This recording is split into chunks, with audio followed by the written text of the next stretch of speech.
and it's my pleasure to introduce Chris Kimball from the ABC here in Canberra. Chris is a past graduate of the University of Canberra, and so we're doubly delighted to have him here, and also someone who will shortly be graduating from the University of Canberra, Annalise Robson, who is a student undertaking our sport management and coaching science qualifications.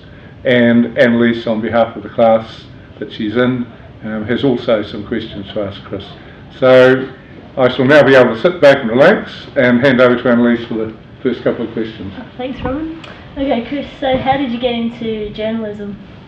Journalism, well, I left school in 1994 and had the benefit of a couple of years wandering around Europe and working over in England and things like that, and I was always tossing up whether to do physiotherapy or journalism, and I did some work experience and things in physio and found that most of it was fiddling with old people's backs, and that probably wasn't exactly what I liked. And I loved writing and I loved communicating and things like that, and did a lot of writing while I was travelling, and then that really sparked my interest, and always had a passion for sport. So so I enrolled in the sports media course here, and off we went. I was a Canberra person, and it was perfect that it was here, and it was a unique course in its day, and I guess it still is today, and that got me on the path to sports media. How did you get your first job out of uni?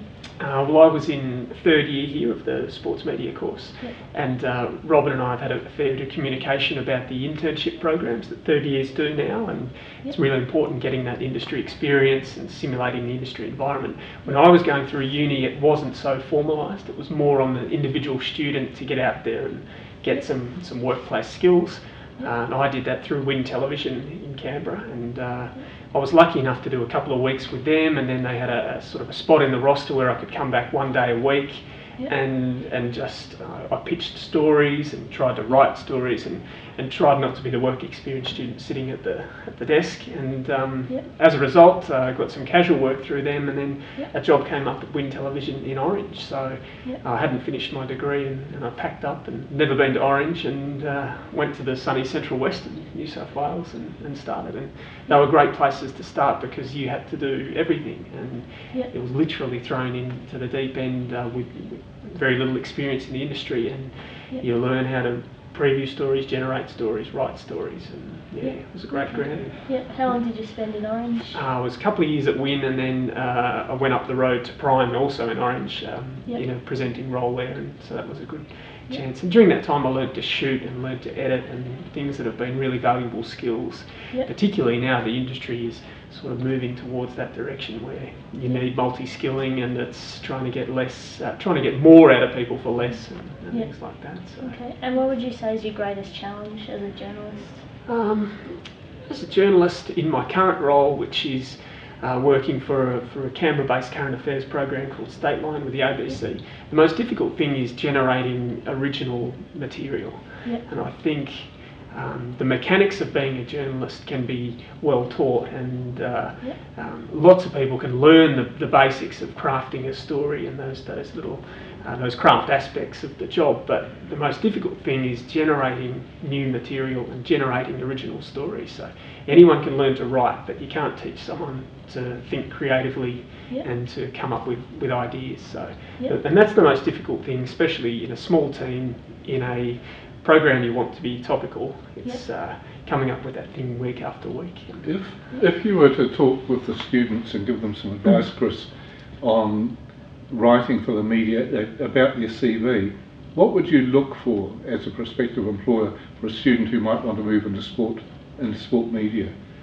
Well, I guess it depends. Obviously, it depends on where they want to go in the industry, but I guess that capacity to be creative in whatever they do, whether it is as a journalist or whether it is as a media manager, those sort of roles, being able to put something on the table that's a little bit original. And I've sat on interview panels and been involved in that recruitment process, and these days everyone has that solid grounding because the pathways are pretty similar. So it's when that student comes in with an idea and comes in with like, oh, I reckon I could do this, and this way, or you can value add on to what is the obvious processes. So, yeah, being creative, offering something that's a little bit different, and not being afraid to try and stand out. If you're looking for those opportunities, don't just rely on a university transcript, and you know, so many of the students that come through even fall back on they're still living in year 12, and I was the school captain and I won the all-rounder achievement award. I mean, you still see those on so many of the CVs that come through, and people have to realise you've got to move on. You've got to do more than just study at university. You've got to get a bit of industry experience to sell yourself at the end of the process. We're just finishing a series of presentations by third-year students of sponsorship proposals. From your point of view, what makes an impact upon you in terms of the media when you see some ad or something that has been sponsored in sport particularly?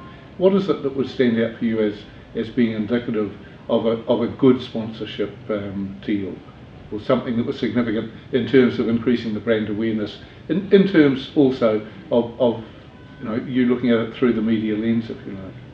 I guess when you think about some of the more effective sponsorship programs that have worked in sport, and some of the ones that are innovative and are new that stick out, I think the days of wheeling out the backdrop and having the media manager holding it as it flaps in the wind, I don't know if those things are necessarily selling your brand as well as they could be. So I think perhaps sponsors and media managers need to be a little bit smarter in the way they do things. I mean, having a local liquor bloke in a big suit running around is probably not the most sophisticated way to sell your product. In that being said, it depends on the product, obviously. So, I mean, that is seen as the branding exercise at the moment, like getting a backdrop up, and those things can be done well, but they can also be done pretty sloppily and badly. So I guess, yeah, again, it's trying to be original and creative in how you work your sponsors into your media coverage. And journalists, I think, are getting a little frustrated at media management as a device for sponsorship, and so I think it's being realistic that the journalists aren't there to show your brands, and trying to get them into that with more subtly, more sophisticated than a floppy background, perhaps. Yeah.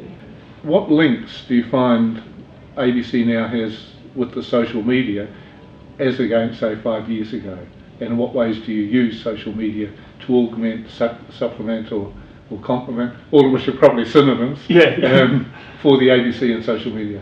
Well, I guess it's an interesting time to be in the industry, seeing the transition to social media as a journalism tool, where it was something on the periphery, and even in the early days, like staff weren't able to access Facebook and things like that, and now it's accepted as part of your communication process. And it is used, I mean, the media really drives Twitter in particular, and it sort of feeds itself through Twitter, through following whoever, and it's become a source of so much information. Some programs, radio programs in particular on the ABC, use it. You can follow us on Twitter and things like that. Current affairs TV programs like ours have not really gone down that path as yet, and I guess that perhaps it's reflective of our demographic, our audience demographic. It's not perceived as a genuine value add at the moment to go down that path, but as a journalist it is a source of information. It is a way that you formalise some contacts, and it's a way that people that you might have met, potential talent for stories, if you are friends on Facebook, you do have that connection where you can drop them a quick message, and it's a less formal way of making an approach for a story. And so we now have some clear pointers that might help with career, with writing, with being in the media, and we'd like to come back to you in a moment and particularly focus upon one or two aspects of Chris's own career and what can be done by people moving out into the workforce to write for the media.